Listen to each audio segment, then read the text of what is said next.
Je suis Kayorgo Roxane Epifania Wendenso. Je suis agent humanitaire dans une ONG américaine. Je suis aussi entrepreneur dans la pâtisserie.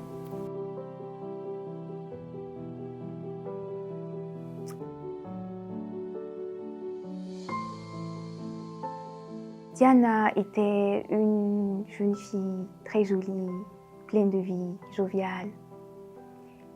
Elle était aussi très bosseuse. Pour parler de sa maladie, il faut dire que je l'ai appris assez tardivement, comme elle d'ailleurs, parce qu'elle a su qu'elle était malade quand elle était pratiquement en phase très grave. Diana n'était pas burkinabé d'origine, elle était là pour les études. Elle a dû rentrer dans son pays pour travailler, retrouver sa famille, tout. Et c'est là-bas en fait qu'elle a découvert qu'elle était malade pendant cette période. Donc à distance, j'ai géré cette maladie avec elle. On s'appelait beaucoup. C'était difficile parce que, comme je l'ai dit, elle a dû faire face à beaucoup de traitements assez lourds. Et ça l'a même amenée à Dakar où elle a dû faire une chimiothérapie. C'était difficile, la chimiothérapie. Ça l'a beaucoup changé. Visuellement, le corps a changé, dans la tête aussi, et la douleur aussi. Il faut dire qu'on s'appelait assez régulièrement. Et la distance faisait que je m'en voulais de ne pas être à côté d'elle. Malheureusement, Diane est décédée après la chimiothérapie. Elle a bien fini les séances et on disait souvent qu'après la séance de chimiothérapie, c'est la phase la plus difficile. Après ça va. Donc on avait espoir que pour sa radiothérapie, elle allait aller mieux et elle allait vraiment guérir.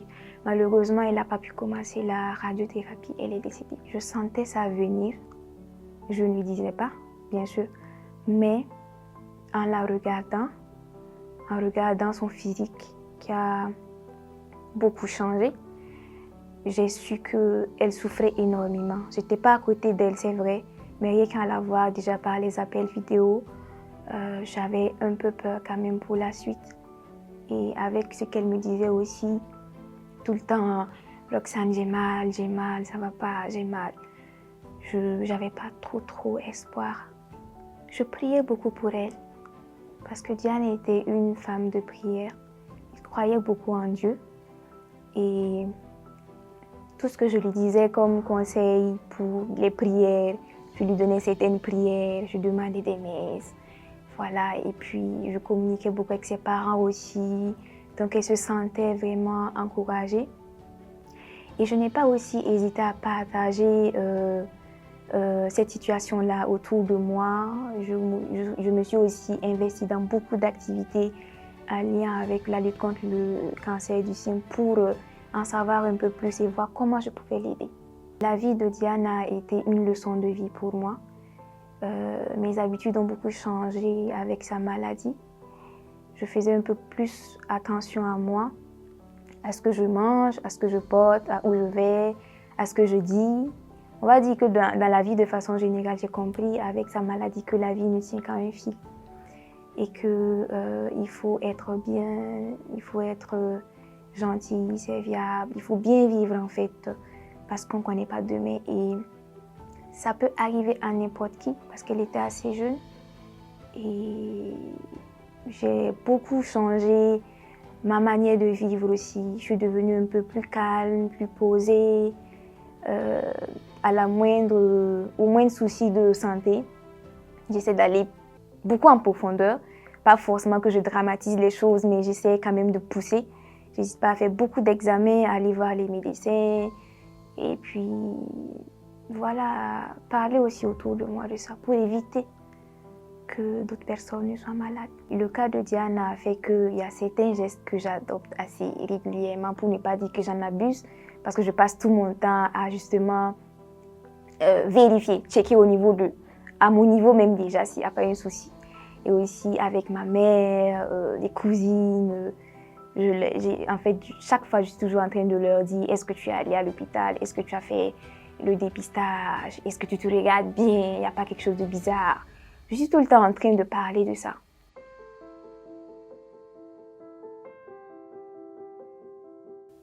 C'est encore plus difficile parce que là, elle est proche de moi. Elle est dans ma famille. Ça fait peur. Je vis en fait au quotidien de bout en bout sa maladie avec elle parce que je l'accompagne beaucoup faire ses examens. Je la soutiens énormément dans la prière aussi parce que contrairement à Diana, là j'ai beaucoup plus espoir. Je me dis que j'ai intérêt à avoir espoir en fait pour la soutenir. Et puis bon, Diana n'était pas à côté de moi. Là, ma cousine est à côté de moi, donc je fais tout ce que je peux faire pour la soutenir, pour l'aider. Et je sais qu'elle va s'en sortir. Ça a beaucoup impacté sa vie, déjà au niveau du travail, parce que sa maladie l'a empêchée d'être assez régulière au travail. Elle a eu plusieurs mois d'absence au travail. Et à ses filles aussi qui ne vivent pas ça forcément très bien. Elles ne sont pas petites, mais c'est difficile de voir sa mère malade aussi longtemps, qui tout le temps est en train d'agoniser. Mais dans la famille, on la soutient énormément, elle se sent soutenue.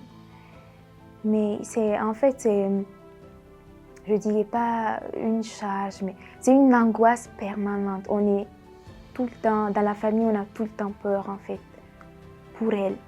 Mais les plus forts lui font savoir, lui montrent en fait que c'est pas perdu, tu vas t'en sortir, on va s'en sortir avec toi.